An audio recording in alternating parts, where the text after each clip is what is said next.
मेरे साथ विष्णु शंकर एडवोकेट पक्षकार के लिए ज्ञानवापी मस्जिद मामले में।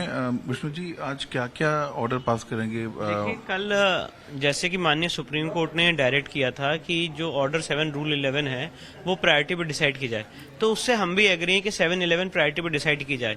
मुद्दा इतना सा है कि जब 7-11 डिसाइड होगा तो ये ऑर्डनरी 7-11 नहीं है जहां पे rejection of plaint on the ground of cause of action, on the ground of that plaint में कोई कॉज ऑफ एक्शन नहीं डिस्क्लोज किया इसलिए मांग रहे हैं।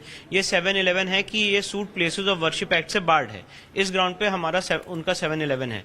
तो हमारा कहना ये प्लेसेस ऑफ वर्शिप एक्ट में धार्मिक स्वरूप भी तय होना बहुत जरूरी है। अब धार्मिक स्वरूप तय करने के लिए जो कमीशन की रिपोर्ट है उसको भी पढ़ना बहुत जरूरी है, और मुस्लिम पक्ष ने अभी तक कमीशन की रिपोर्ट पे कोई ऑब्जेक्शन फाइल नहीं किया, जबकि उनको कोर्ट ने स्पेसिफिकली लास्ट ऑर्डर से डायरेक्ट किया था कि आप अपना ऑब्जेक्शन फाइल करिए। लेकिन सुप्रीम कोर्ट ने भी ये कहा था कि प्रायोरिटी बेसिस पे मेंटेनेबिलिटी डिसाइड करना चाहिए। हाँ, हम भी यही कह रहे हैं, पर मेंटेनेबिलिटी को डिसाइड कैसे करेंगे जब तक कमीशन की रिपोर्ट पे वो अपना ऑब्जेक्शन नहीं दे सकते हैं? क्योंकि हम तो कमीशन की रिपोर्ट पे रिलाई करेंगे और हम ये कहेंगे कि हमारा suit place of worship act से बाहर नहीं, क्योंकि इस जगह का धार्मिक स्वरूप तो एक हिंदू मंदिर का है।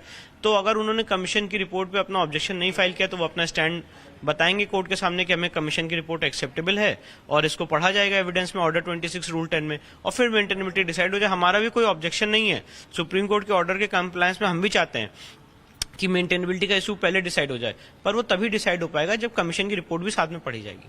तो आपने ये भी मांग किया कि 1500 फोटोज और 10 घंटे का वो वीडियोस वो भी आपको दे दे जो एडवोकेट कमिश्नर ने रिकॉर्ड किया है। जी, हमने एप्लीकेशन मूव की है कोर्ट में, और हमने ये कहा है कि जो फोटोज और वीडियोस रिकॉर्ड्स में हैं कोर्ट के, उसकी कॉपी हमें सप्लाई की जाए, क्योंकि हम पार्टी हैं इस केस के, और हमें उसको एग्जामिन एनालाइज करके अगर कोई चीज छूट गई है कमीशन महोदय से या कैमरामैन से छूट गई तो हम उसको पॉइंट आउट करके कमीशन, तभी हम उसको कह सकते हैं कि हाँ ये कमीशन की रिपोर्ट एक्सेप्ट की जाए।